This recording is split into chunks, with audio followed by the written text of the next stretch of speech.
ఉత్తరాంధ్ర జిల్లాల సలహాదారులు కొట్ర కన్నారావు గారు, ఎక్స్ కార్పొరేటర్ జీవీఎంసీ. ఏబిసిడి వర్గీకరణ అనే దానికి మూలం తీసుకుంటే ఇది కాంగ్రెస్ ప్రభుత్వంలోనే ఈ మూలాలు బయలుదేరారు. ఎందుకంటే మరి ఆనాడు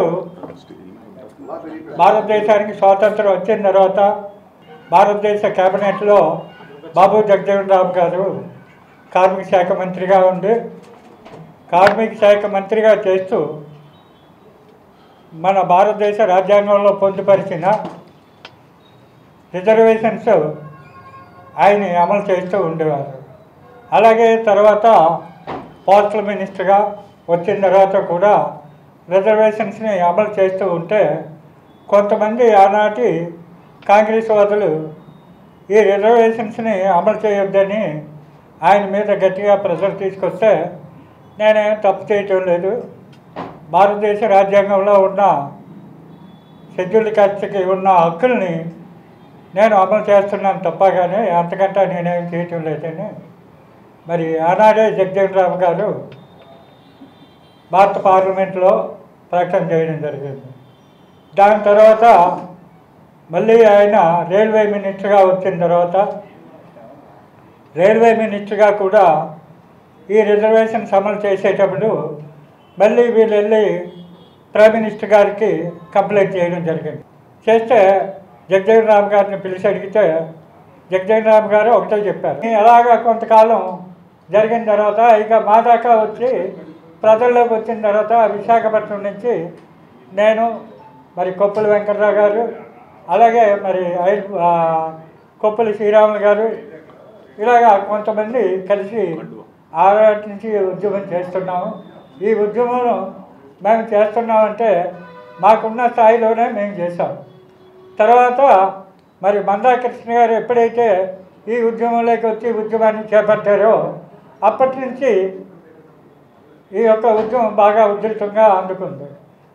ముఖ్యంగా ఈ సమావేశాన్ని ఉద్దేశించి రేపు మే 13వ తేదీన మన ఆంధ్రప్రదేశ్ రాష్ట్రంలోనే కాకుండా మొత్తం యావత్ భారతదేశంలో కూడా అటు పార్లమెంటు ఇటు అసెంబ్లీ ఎలక్షన్లు జరుగుతున్న విషయం మనందరికీ తెలిసిన విషయమే. ఈ సందర్భంగా విశాఖపట్నం జిల్లాకు సంబంధించి మా మాదిగ అసోసియేషన్ ప్రతినిధులు మీ అందరం కూడా కలిసి పూర్తిగా సంపూర్ణంగా ఎన్డీఏ కూటమికి మద్దతు తెలియజేయడం కోసం ప్రత్యేకించి సమావేశాన్ని ఏర్పాటు చేయడం జరిగింది. విశాఖపట్నం జిల్లాలో ఉన్న తెలుగుదేశం పార్టీ ఎంపీగా కంటెస్ట్ చేస్తున్న అభ్యర్థులకి అలాగే ఎన్డీఏ కూటమిలో ఉన్నటువంటి బీజేపీ కానీ జనసేన కానీ తెలుగుదేశం పార్టీ ఎమ్మెల్యే అభ్యర్థులకి మేము మా అసోసియేషన్ తరఫున సంపూర్ణమైన మద్దతు తెలియజేస్తున్నాం. ఎందుచేత తెలియజేస్తున్నామంటే గతంలో తెలుగుదేశం పార్టీ మాకు 2000 నుంచి 2004 వరకు 4 సంవత్సరాల్లోని ఏబిసిడి వర్గీకరణ చేసింది. ఈ ఏబిసిడి వర్గీకరణది సుమారు 70 సంవత్సరాల చరిత్ర ఉంది. మేము దీనికోసం ఎన్నో ఉద్యమాలు ఎన్నో త్యాగాలు చేసాం. దీనికి మాకు అనుబంధంగా మందాకృష్ణ మాది గారు కూడా మాకు పూర్తి మద్దతు తెలియజేసి ఆయన ఆధ్వర్యంలో కూడా మీ ఉద్యమాన్ని సక్సెస్ చేసాం. దురదృష్టవశాత్తు సుప్రీంకోర్టులోని ఈ కేసు పెండింగ్లో ఉంటుండగా సుప్రీంకోర్టు జడ్జిమెంట్ డెలివరీ ఇచ్చింది.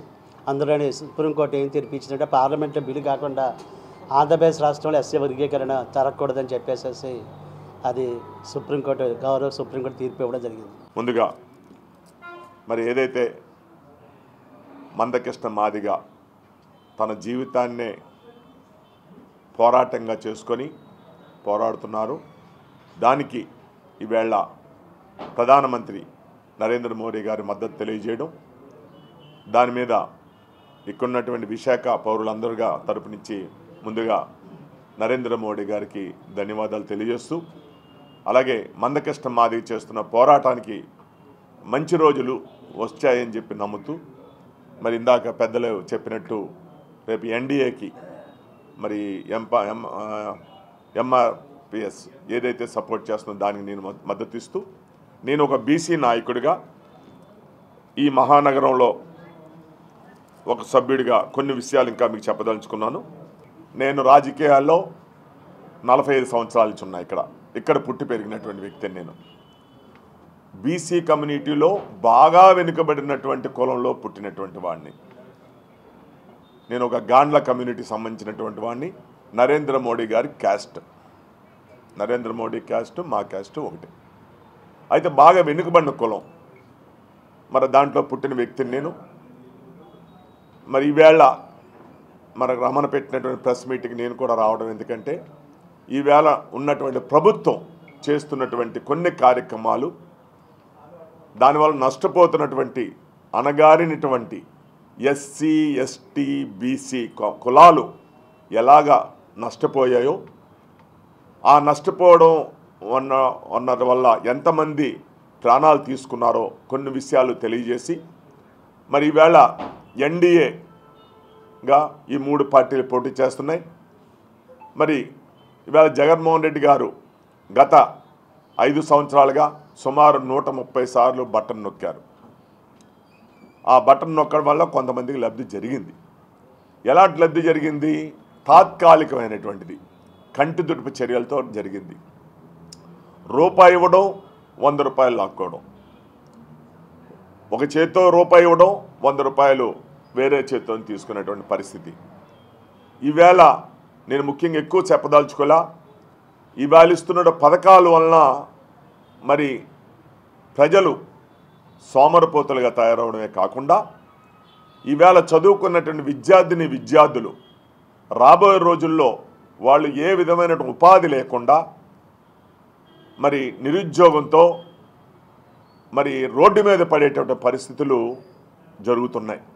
కావున ఈవేళ ఎన్డీఏకి ఎందుకు ఓటేయాలి అనేటువంటి దాంట్లో ముఖ్యంగా కొన్ని, మరి నేనైతే ఒక బీసీ నాయకుడిగా ఈవేళ ఆంధ్రప్రదేశ్ బీసీ అసోసియేషన్ కేశవరావు గారు ఉన్నారు. ఆయన రాష్ట్రంలో బీసీ ఉద్యమాన్ని నడిపి బీసీల కోసం ఎంతో పనిచేసినటువంటి వ్యక్తి.